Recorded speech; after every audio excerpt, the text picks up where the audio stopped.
在影坛，周星驰就像是一个标签，他的电影风格你无法用一个词形容。影迷在他的电影中收获了成长，感受到了笑与泪交织，他也被人称为喜剧之王。在香港回归25周年之际，周星驰接受央视的采访，被问到小时候的梦想是什么，周星驰给出的回答是做一个演员。周星驰确实有很多经典的作品，今天我们就来盘点一下周星驰90年代的3部经典作品。第一部《唐伯虎点秋香》，周星驰在电影中饰演江南才子唐伯虎，外人看他仪表堂堂，天资聪慧，好多人为了他的一幅画而哄抢。在家中，他身边有8个长相俊俏的妹妹，这几个妹妹喜欢赌博并且没文化，家里也被弄得乱糟糟的，这也让观众对唐伯虎有了一丝同情。时间久了，谁都会厌恶这样的生活。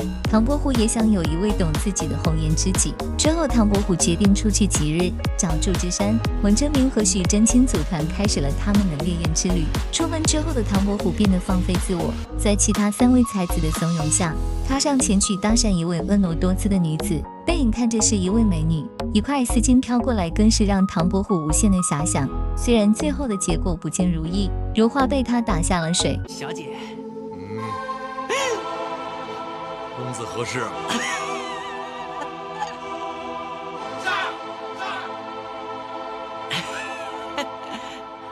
没什么，我想借小姐的肩膀搭一下，不知道可不可以啊？这怎么行啊？我可是黄花大闺女啊！我知道，我只不过是想整整我的朋友而已。其实在下正是唐伯虎。什么唐做的老虎啊？我不认识你，你再不走我可要叫了。这样好了，我给你1两银子意思意思。1两银子？你当我什么？最起码10两。哇，你这德行还要10两，干脆去抢了。不错，我就是抢，把钱拿出来。你。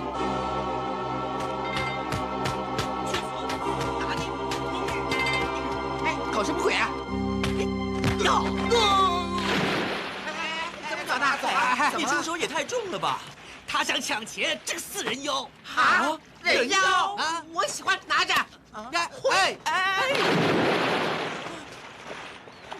真可惜，被他抢先一步。等到泡完如花之后，4个人跟着锣鼓声来到了法华寺，唐伯虎的艳遇也就从这里开始了。得知华夫人带队来寺庙烧香，他们4人也想一睹4位婢女的容颜。当唐伯虎看到秋香不紧不慢地给众人派发馒头时，没有对秋香一见钟情的他，却对秋香2见倾心了。他开始去搭讪秋香，虽然方法有点油腻，但是不建议男生去学习，因为他一脚被踢了出去。等他再次回来时，秋香他们已经离开了，他便想要抄近路去制造一场浪漫的偶遇，却遇到了不靠谱的船夫，不仅差点被淹死在河里，还给他出了一个卖身葬父的馊主意，还遇到了一个强劲的对手。这场戏应该很多人都看过。从这部电影之后，所有的狗狗都叫旺财，所有蟑螂都叫小强。旺财，旺财，旺财，你不能死啊！旺财，你跟了我这么久，对我有情有义，肝胆相照，但是到现在，我连餐饱饭都没让你吃过，我对不起你呀，旺财。小心呐！哎呀，小强，小强，你怎么了？小强，小强，你不能死啊！我跟你相依为命，同甘共苦这么多年，我一直把你当成亲生骨肉一样教你养你，想不到今天白发人送黑发人啊！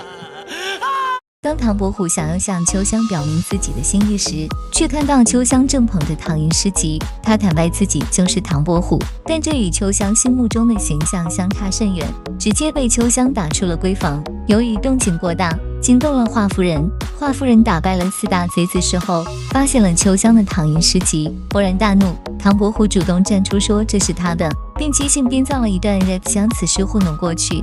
夫人，请听我解释。还有什么好解释的？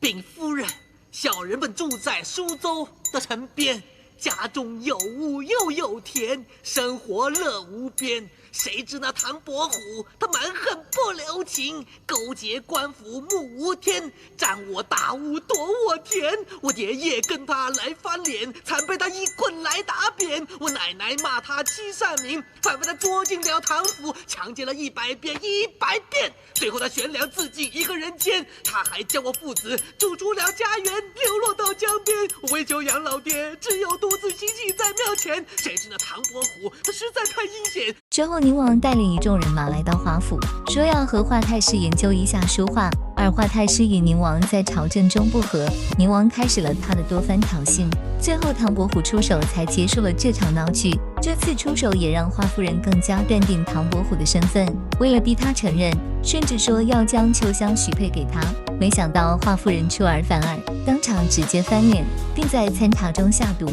秋香之后偷偷将唐伯虎放走，没想到夺命书生找上华府，在危难关头，唐伯虎用霸王枪除去了夺命书生，华夫人也终于将秋香许配给他。这也就到了最经典的剧情点秋香，唐伯虎终于与秋香拜堂成亲。好，我唐某就此书生平所学，是要点到秋香为止。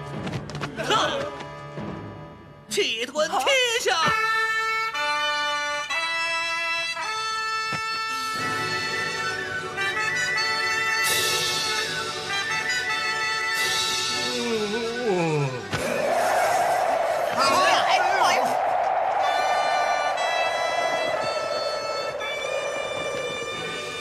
无风起浪。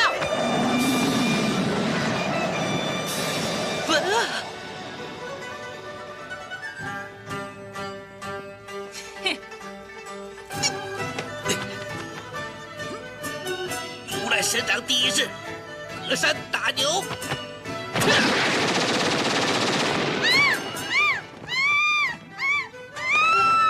不是这个，再来。移花接木。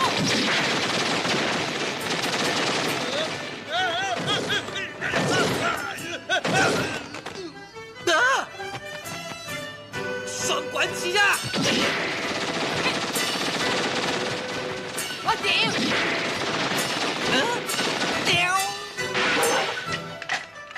好。第二部《喜剧之王》这部电影是周星驰的自传，那么又有哪些剧情是真实的呢？这部影片主要讲述的是一心想要演戏的尹天仇和舞女柳飘飘之间逐渐产生了感情，之后又得到了杜鹃儿的帮助，尹天仇终于获得机会出演主角，但紧接着又陷入了以柳飘飘和杜鹃儿的三角恋之中。这部电影中的经典片段也是很多，我们就一起来看一个最容易理解的片段。片中尹天仇是一个临时演员，也被称为跑龙套。他特别的喜欢表演，他每天都会按时到达片场，即使多数时间都无法上戏。张柏芝饰演的柳飘飘是一个舞女，妈妈桑之前带柳飘飘他们过来找尹天仇学习过演技，柳飘飘还将尹天仇打了一顿。之后柳飘飘靠着学习过来的演技从霍少爷那里赚了很多钱，他也意识到了演技的重要性，于是回来找天仇学习。经过多次的接触，两个人之间产生了爱意。当晚柳飘飘便与尹天仇睡在了一起。早上醒来之后，尹天仇早早的醒了却不敢动，可柳飘飘却没有很大的思想变化，只是平静的望向窗外。可能是因为职业的原因，陪人睡觉在他的工作范围之内，已经麻木了，这与尹天仇的反应也形成了鲜明的对比。之后天仇便急忙给红爷打电话，打听夜总会小姐过夜是多少钱。很显然他手足无措，不知道该怎么面对这段感情。但镜头转到飘飘这边，却看到了他在偷偷的笑，将小女生陷入爱情的模样表现了出来。打完电话之后，天仇打开盒子去拿钱，最先映入眼帘的是演员的自我修养，这本书也是整部影片的关键。他将钱放在衣服上，在飘飘进入房间时，他又跳回床上装睡。飘飘看到衣服上的钱，也只是临走时说了句谢谢老板。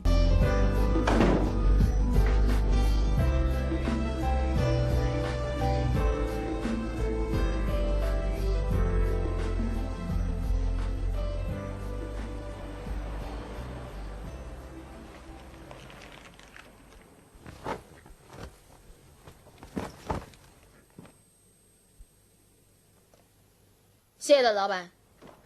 之后天仇在窗台叫住飘飘，天仇试探性的开口不上班行不行？以他跑龙套1个月赚的钱，是真的养不起。之后天仇也是跑了出来，下面这段戏份也让人们感受到了现实的残酷。哎，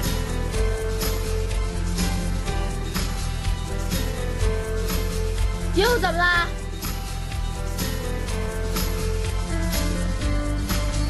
我养你啊！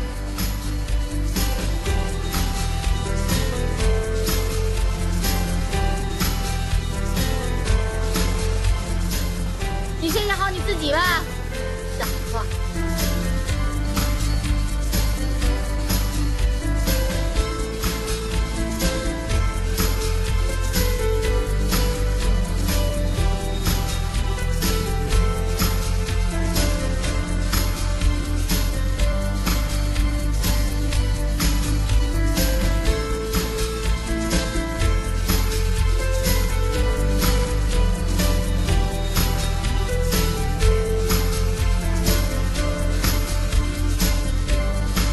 第3部《大话西游》这个电影分为上下2部，现在看来这是一部经典作品，但在当时票房却并不高。这部电影上部《大话西游之月光宝盒》主要讲述了师徒4人前去西天取经之前，孙悟空因为要杀害唐僧，被观音惩罚转世成为至尊宝，之后遇见白骨精、蜘蛛精的故事。前半部分的剧情可以让人笑出眼泪，后半段也让人有些动容。这个电影看过了很多次，现在回过头去看这部电影，应该会少一些欢乐，多了一些沉重。电影里面延续了周星驰一贯的无厘头，笑点很多，但其中的悲哀也有很多。至尊宝就像是生活在社会底层的人们，他们无法大胆的去追求自己的爱情，有些人只有等失去了才能明白这个道理。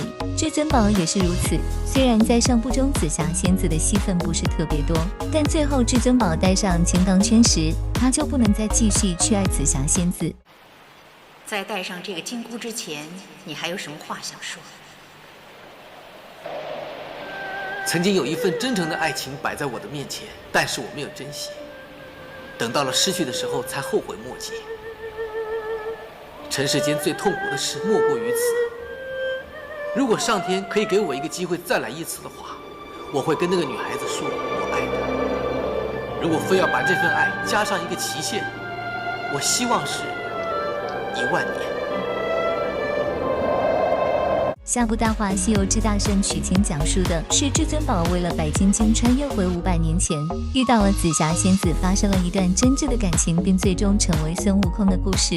这部电影不同阅历的人看了会有不同的感受。剧中的孙悟空刚开始时上天入地，无所不能，在戴上金箍后，他学会了成长，变得有担当。无论看多少遍，我还是会为影片中那个寂寞的背影流泪。可能很多人在落寞的大圣身上看到了自己的影子。我们在小时候也相信自己一定会成为一个了不起的人，但随着自己的成长，你会发现自己没有特别之处。就想起来了影片中那句话，看他好像条狗啊，那是流行的一句话。我喜欢的人一定会脚踏七彩祥云出现在我面前，只有孙悟空才可以脚踏七彩祥云，所以至尊宝戴上了金箍。在影片的结局，紫霞仙子为了保护孙悟空而被牛魔王一叉刺死，也让人感慨爱情的伟大。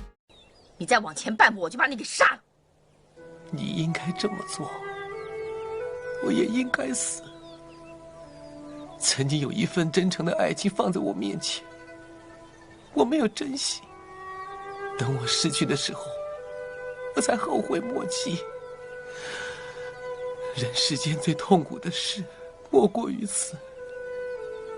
你的剑在我的咽喉上割下去吧，不用再犹豫了。如果上天能够给我一个再来一次的机会，我会对那个女孩子说3个字：我爱你。如果非要在这份爱上加个期限，我希望是1万年。